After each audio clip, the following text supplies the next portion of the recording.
Estamos iniciando o segundo bloco do programa Direito em Foco pela Docum TV, que tem hoje como convidado o professor Humberto Luiz, que está tratando do tema os aspectos relevantes do julgamento da DPF 54. Professor Humberto, o que é a anencefalia? Professor Oscar, a anencefalia é uma má formação do feto no seu caráter cerebral, ou seja, o feto ele é formado sem cérebro, com ausência total ou parcial do cérebro. Essa é uma explicação sucinta do que seria a anencefalia, uma má formação do feto de característica cerebral, ou seja, essa má formação com característica cerebral. O feto dele ou não é formado de uma forma ou é formado parcialmente. E a discussão em torno dessa questão é justamente que, havendo essa situação, se pretende a autorização para o aborto, é isso? Sim. A discussão de fundo seria no seguinte sentido: o feto anencéfalo, ele teria uma vida extrauterina inviável. Ele morreria horas ou dias depois do parto. Então seria uma gestação que desencadearia uma vida inviável, uma vida já fadada à morte, ou imediata, ou momentaneamente posterior ao parto. Portanto, algumas mães, algumas gestantes de fetos anencéfalos começaram a buscar o Poder Judiciário como um mecanismo autorizador para a interrupção da gravidez, sem que isso constituísse a caracterização do aborto tipificado como crime no Código Penal. O Código Penal, ele tratava de algum tipo de situação autorizando o aborto? Sim, o Código Penal, o Código Penal brasileiro, ele trata do tema aborto, proibindo a prática de aborto, essa interrupção da gravidez. Ele excepciona alguns casos, como, por exemplo, a gravidez oriunda de estupro, um estupro que gera uma gravidez consequentemente indesejada. Essa já é uma situação autorizadora do aborto no Brasil, bem como também a situação da mulher que está grávida e correndo risco de morte em virtude da gravidez. Então, nesses casos, o direito brasileiro prescreve a proteção da vida da mulher, da gestante. Se a gravidez gera risco de morte para a gestante, o Estado, então, autoriza a interrupção dessa gravidez, consequentemente, a salvaguarda da vida da gestante. Essas são as situações autorizadas pelo direito brasileiro no texto do Código Penal.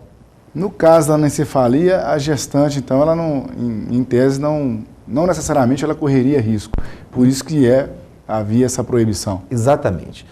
O Código Penal é de 1940. Na década de 1940, não havia recursos tecnológicos voltados para a ciência médica para o diagnóstico da gravidez anencéfala. Então, a grande discussão é no seguinte sentido: a lei penal é de 1940, momento histórico em que não havia como diagnosticar a anencefalia. Com o avançar tecnológico da sociedade, notadamente tecnologia da engenharia médica, ficou hoje fácil de se diagnosticar, fácil em tese, que chegaremos nesse ponto também, se a gravidez é ou não é de feto anencéfalo. Então, ajuizou-se essa arguição de descumprimento de preceito fundamental, que é um tipo de ação a ser ajuizada direto no Supremo Tribunal Federal, para que o Supremo Tribunal Federal diga se determinado texto de lei anterior à Constituição de 88 vai ou não vai ser aplicado na atualidade e de que forma que ele será, então, aplicado. Não há de se falar em inconstitucionalidade das leis anteriores à Constituição de 88. Só pode ser alvo de declaração de inconstitucionalidade normas criadas depois da Constituição.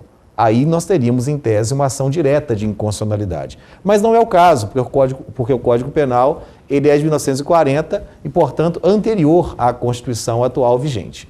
Então, o que se buscava nessa arguição de descumprimento de preceito fundamental número 54?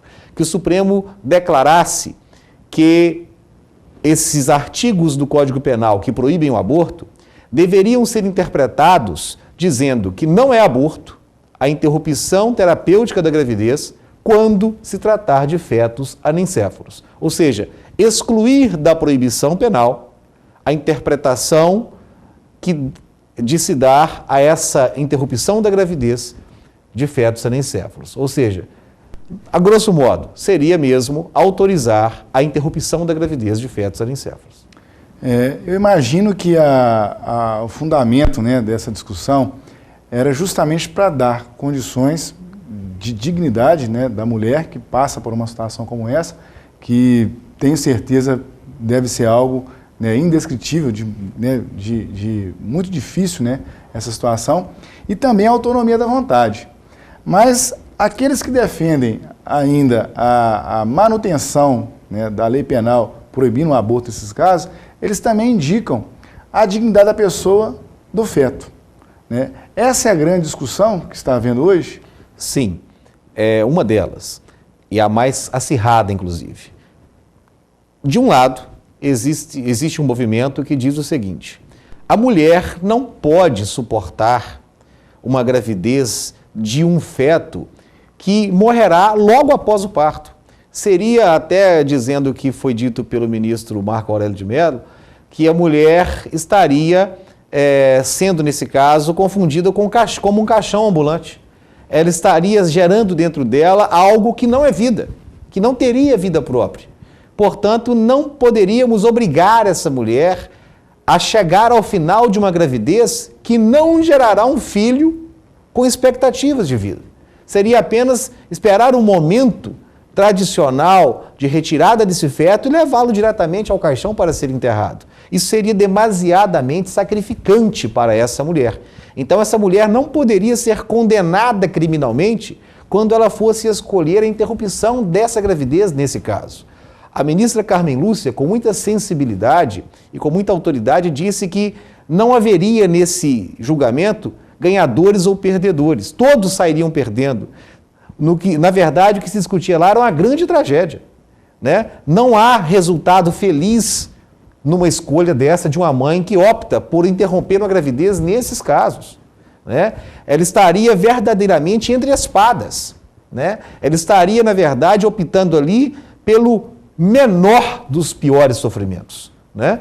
Então, é algo que verdadeiramente mexe, principalmente com as pessoas que, como eu, são pais, com vocês que são pais, são mães, nós somos pais, sabemos disso. Qual que é a expectativa quando a nossa esposa nos dá notícia de que está grávida, né? Você que é mãe, o que que você sentiu quando recebeu essa notícia? Estou grávida. Quais foram as expectativas que você criou? E quando o médico diagnostica que essa sua gravidez é uma gravidez que não gerará um filho com projeção de vida, com vida viável, ou seja, esse filho morrerá minutos após o parto, é algo que desestrutura psicologicamente, emocionalmente, não só a mulher, mas todo o contexto social e familiar no qual ele está inserido. Então, de um lado, existe essa corrente, dizendo que a mulher teria essa autonomia, essa liberalidade, essa discricionariedade entre escolher se vai levar a gravidez até o final ou se ela teria essa interrupção da gravidez naquele momento do diagnóstico. De outro lado, existe uma corrente dizendo que o feto é vida, né? Para que ele morra após o parto é necessário que ele esteja vivo. Para morrer é necessário antes viver. Essa corrente, inclusive, foi defendida pelo ministro César Peluso, então presidente do Supremo Tribunal Federal. Ele disse que autorizar a morte, a interrupção da gravidez, seria sentenciar de morte o feto anencéfalo. Sob esse argumento, inclusive, um argumento até insuperável. Se ele vai morrer logo após o parto ou dias após o parto, é porque ele é vivo. Então, se ele é vivo, muito embora não seja uma vida viável por longo tempo, ele é vida.